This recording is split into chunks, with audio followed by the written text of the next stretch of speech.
Assalamualaikum warahmatullahi wabarakatuh. Bismillahirrahmanirrahim. Alhamdulillah wassalatu wassalamu ala Rasulillah wa ala alihi wa sahbihi wa man wala. Qala rabbi shrah li sadri wa yassir li amri wahlul 'uqdatam min lisani yafqahu qawli. Subhanaka la ilma lana illa ma 'allamtana innaka antal alimul hakim. Wa la hawla wa la quwwata illa billahil aliyyil azim. Amma ba'd. Alhamdulillah, kita ucapkan setinggi-tinggi syukur kepada Allah Subhanahu Wa Taala. Malam ni Allah Taala bagi keizinan kepada kita sekali lagi untuk kita bersama-sama. Saya ucapkan selamat berbuka puasa lah pada siapa-siapa yang berpuasa sunat hari putih hari ini. Moga-moga kita dapat sambung esok dan juga pada hari Khamis. Moga-moga dapatlah kita pahala yang Allah Subhanahu Wa Taala janjikan pada mereka yang melaksanakan puasa pada hari-hari putih. Baik. Kita masih lagi bincang berkaitan dengan kisah Ashabul Kahfi. Baik. Cerita Ashabul Kahfi ni Allah Taala bahagikan pada dua segmen. Segmen yang pertama iaitu segmen bermula daripada ayat yang ke-9 sehinggalah ayat yang ke-12. Segmen pertama ni segmen yang ringkas, seolah-olah macam satu sinopsis ataupun satu teaser awal berkaitan dengan cerita ini. Cerita ini Allah Subhanahu Wa Taala mulakan dengan ayat yang ke-9. Am hasibta an ashabal kahfi war raqim kanu min ayatina ajaba. Allah Taala kata, adakah kamu menyangka bahawasanya kisah Ashabul Kahfi ini dan juga Ar-Raqim sahaja yang menunjukkan kekuasaan Allah Subhanahu Wa Taala ataupun benda yang kamu rasa takjub sangat. Saya dah cerita tentang ketakjuban kita. Maknanya Allah itu yang lebih patut kita jadikan sebagai sesuatu yang kita rasa takjub. Bukan cerita ini semata-mata, tetapi dalam keadaan ini Allah Subhanahu Wa Taala sebut bahawasanya ada benda lain. Id awal fityatu ilal kahfi. Pada ayat yang ke-10 Allah Subhanahu Wa Taala secara brief hari ini sebut id awal fityatu ilal kahfi. Tak kala mana para pemuda ini awal maknanya pergi menghampiri ilal kahfi. Faqalu rabbana atina min ladunka rahmah wa hayyi lana min amrina rasyada. Bila mana pemuda-pemuda ini pergi ke gua, maka perkataan yang mereka sebut ialah rabbana atina min ladunka rahmah wa hayyi lana min amrina rasyada. Baik, saya akan go through satu-satu. Kemudian Allah Subhanahu Wa Taala sebut fadarabna ala adhanihim. Maknanya Allah Subhanahu Wa Taala tidurkan mereka. Daraba ala adhanihim maknanya Allah Subhanahu Wa Taala tidurkan mereka fil kahfi, dalam gua itu sinina adada, pada tahun-tahun yang adat ni maknanya sesuatu yang boleh dikira, cuma tak tahu jumlah dia berapa. Kemudian Allah Subhanahu Wa Taala sebut thumma ba'athnahum, kemudian kami bangkitkan mereka lina'lama ayyul hizbaini, untuk kami mengetahui antara dua pihak. Hizib ni maknanya antara dua kelompok. Ahsa lima labithu amada, maknanya antara dua kelompok siapakah yang dapat mengira dengan betul.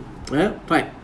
Kemudian ini ayat yang bermula ayat yang ke-9 sehinggalah ayat yang ke-12 cerita secara brief sahaja tentang kisah Ashabul Kahfi ini. Seolah-olah Allah Subhanahu Wa Taala bagi teaser dulu.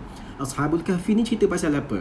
Allah Taala kata, kamu rasa cerita ni satu cerita yang sangat wow, sangat hebat. Maknanya Allah Taala nak uji. Adakah kamu rasa ini sahaja yang hebat? Hebat sangat ke? Maknanya Allah Ta'ala nak mengajak kita untuk fikir ada benda lain lebih hebat. So Allah Ta'ala mulakan dengan secara ringkas, iaitu ada je pemuda-pemuda yang mana mereka ni pergi ke gua. Kemudian perkataan yang mereka sebut Rabbana atina min ladunka rahmah, wahai Tuhan, mereka sebut kurniakan kami, atina, berikan kepada kami, min ladunka, daripada sisimu, rahmah. Doa ini Rabbana atina min ladunka rahmah, satu doa yang sepatutnya jadikan kita orang yang tengok adakah selama hari ini yang tempat kita meminta itu ialah Allah Subhanahu Wa Taala. Sebab dalam keadaan ini pemuda-pemuda ini memberikan kita suatu gambaran. Mereka mengajar kita walaupun mereka ini fityah, Walaupun mereka ini Fityah ni satu kelompok umur yang disebut sebagai remaja. Dalam bahasa Arab ada ghulam, budak-budak, kanak-kanak. Adanya fityah, kemudian adanya syabab. Adanya syabab. Ghulam, fityah, syabab. Syabab ni boleh kita katakan belia dah, 20-an ke atas sampai Malaysia 30 lah. Saya dah tak belia dah, saya tak tahu dah masuk mana. Nak kata warga emas, belum warga emas lagi. Tapi insya-Allah lah satu hari nanti masuk juga dalam kelompok warga emas ni pun dah, umpan pun dah banyak dah. So mereka ini merupakan remaja yang mana bila mana mereka lari kepada gua, maka mereka sebut ialah Rabbana atina min ladunka rahmah. Wahai Tuhan, kurniakanlah kami rahmat daripada sisimu. Min ladunna, kalau siapa tengok min ladunna, maknanya sesuatu yang sangat dekat dengan seseorang. Sebab tu ada satu ilmu dipanggil ilmu ladunni dalam cerita Nabi Khidir, disebut tentang fawajada 'abdan min ibadina atainahu rahmatan min indina wa 'allamnahu min ladunna ilma. So dalam keadaan ini, pemuda-pemuda ini minta something yang hanya ada di sisi Allah Subhanahu wa taala sahaja, iaitu tak lain tak bukan ialah rahmat Allah Subhanahu wa taala. Dan kalau kita lihat dalam suratul Kahfi ini, perkataan min ladunna ini ataupun ladun disebut sebanyak 4 kali. Yang pertama pada ayat yang kedua, qayyiman liyunzira ba'san syadida min ladunhu wa yubashshiral mu'minin. Kemudian pada ayat yang ke-10, Rabbana atina min ladunka rahmah wa hayyi' lana min amrina rasyada. Kemudian pada ayat yang ketiga, fawajada 'abdan min ibadina atainahu rahmatan min indina wa 'allamnahu min ladunna ilma. Kemudian pada ayat yang ke-76, Allah Ta'ala sebut lagi qad balagta min ladunni uzra. Kemudian kalimah rahmat. Rahmat ni daripada kumpulan perkataan rahimah ataupun rahim, maknanya kasih sayang Allah Subhanahu wa taala. Rahmat ni kebiasaannya kita refer kepada sesuatu yang bila mana kita dapat, kita akan rasa ketenangan, kita akan rasa pemberian, macam kita rasa feel love. Kalau saya nak boleh terjemahkan, kita feel love. Maka rahmat ini sebagai suatu bentuk tanda kasih sayang Allah Subhanahu wa taala. Dalam suratul Kahfi ada 6 tempat yang Allah Subhanahu wa taala menyebut kataan rahmah ini. Yang pertama pada ayat yang ke-10, Rabbana atina min ladunka rahmah wa hayyi' lana min amrina rasyada. Kemudian disebut fa'u ilal kahfi yanshur lakum rabbukum min rahmatih, pada ayat yang ke-16. Kemudian pada ayat yang ke-57 disebut wa rabbukal ghafur dzur rahmah. Kemudian pada ayat yang ke-65 min ladunna wa fawajada 'abdan min ibadina atainahu rahmah. Kemudian disebut fa'arada rabbuka an yablugha ashuddahuma wa yastakhrija kanzahuma rahmatan min rabbik. Dan yang terakhir bila mana Dzulqarnain sebut qala hadza rahmatun min rabbik. Perkataan rahmah ini diulang beberapa kali dalam suratul Kahfi ini, nak tunjukkan kepada kita bahawasanya pencarian terhadap kasih sayang Allah ini sesuatu yang perlu kita usahakan. Sebab itu dalam keadaan ini, bila mana pemuda-pemuda Ashabul Kahfi ini lari, mereka bukan sahaja lari daripada sesuatu, tetapi mereka lari daripada sesuatu untuk mendapatkan sesuatu. Kadang-kadang kita lari daripada masalah, sedangkan kita tak tahu pun tempat yang kita nak tuju tu bagaimana. Pemuda-pemuda Ashabul Kahfi ini mengajar kita, tak kala mana kita nak lari daripada sesuatu yang kita tak suka, kita sepatutnya telah ada satu tempat yang kita nak pergi, yang mana di situlah benda yang perkara yang kalaupun mungkin pada awalnya kita tak suka, tetapi di situlah nanti adanya rahmat daripada Allah Subhanahu wa taala.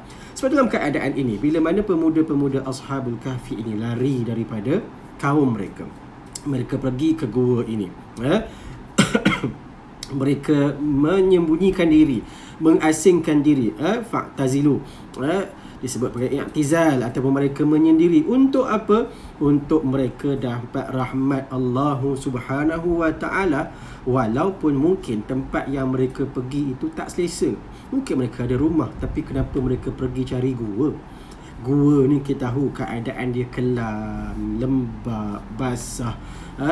Ada juga binatang-binatang yang tidak diingini, ular, kalajengking dan sebagainya. Kenapa mereka cari tempat sebegini? Kalau nak ikut keselesaan tidak berada di sini.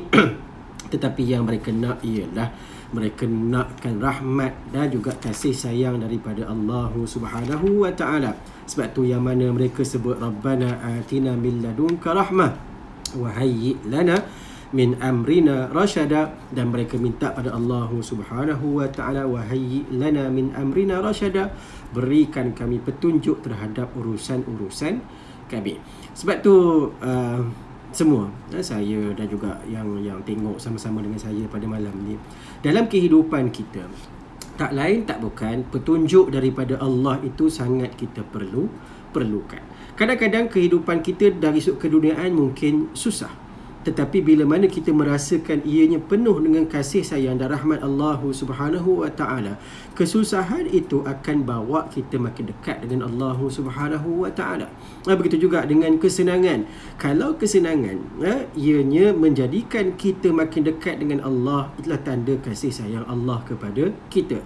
Sebab itu dalam keadaan ini, apa sahaja pemberian Allah Subhanahu wa taala, maka kita kena jadikan dia sebagai suatu bentuk tanda kasih sayang daripada Allah. Bila kita rasa kita feel love by Allah Subhanahu wa taala, kita merasakan ada cucuran pemberian daripada Allah, walaupun mungkin pemberian tu kita tak suka. Sebab tu diungkap oleh Al-Quran, wa asa an takrahu syai'an wa huwa syarrul lakum, takrahu syai'an wa huwa khairul lakum. Kadang-kadang ada benda yang kita tak nak, kita benci, tapi hakikatnya dia baik untuk kita. Wa asa an tuhibbu syai'an wa huwa syarrul lakum. Maqal saya pun tak ingat sangat ayat tersebut. Dan kadang-kadang ada benda-benda yang kadang-kadang kita rasakan baik untuk kita, rupa-rupanya dia tidak baik untuk kita. Sebab tu dalam kehidupan kita hari ni, kita perlu berusaha, usaha untuk cari kebaikan hidup. Dalam masa yang sama, kita juga kena pastikan kita senantiasa minta daripada Allah Subhanahu wa taala agar senantiasa menunjukkan kasih sayang Allah Subhanahu wa taala, dan Allah Subhanahu wa taala menunjukkan kepada kita jalan kehidupan yang sebenar. Supaya apa? Supaya jadi panduan. Sebab kadang-kadang kehidupan kita bela, tak tahu nak pergi mana, kiri ke kanan dan sebagainya. Maka doa yang diajar oleh pemuda-pemuda Ashabul Kahfi ini, iaitu Rabbana atina min ladunka rahmah wa hayyi lana min amrina rasyada, sepatutnya jadi doa yang senantiasa kita ucapkan, kita senantiasa ungkapkan, kita senantiasa minta daripada Allah Subhanahu wa taala.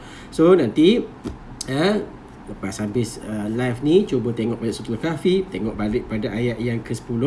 Hafallah doa ni, Rabbana atina min ladunka rahmah. Wahai Tuhan, berikan kami ataupun kurniakan kami daripada sisimu rahmat. Wa hayyi lana min amrina rasyada. Dan juga berikan kepada kami petunjuk, supaya dalam kehidupan kami ini kami dapat petunjuk untuk melaksanakan apa yang kami nak buat, supaya kita tak teraba-raba dalam kehidupan. So saya rasa cukup untuk setakat ini. So ingat, jadikan doa Rabbana atina min ladunka rahmah ini sebagai suatu bentuk amalan kita. Saya rasa cukuplah, tak payah bagi apa-apa soalan kot. So terima kasih kepada yang sudi tonton, yang sudi join sama-sama. InsyaAllah ada peluang nanti saya akan upload dekat saya punya YouTube, InsyaAllah. Moga-moga ada kebaikan. Saya minta maaf sebab baru lepas makan ni, jadi suara tak berapa nak elok, so nafas pun agak semput makan berbuka puasa. So insyaAllah harap-harap esok kita sambung puasa sampai ke hari Khamis. Moga-moga Allah Subhanahu wa taala tulis pahala untuk kita. PKP juga, dalam masa yang sama kita jadikanlah dia sebagai peluang untuk tambahkan amal ibadat, tambahkan ilmu kita, insyaAllah. Saya mohon ampun dan maaf. Aqul qawli hadza wa astaghfirullahal azim li wa lakum. Wassalamualaikum warahmatullahi wabarakatuh.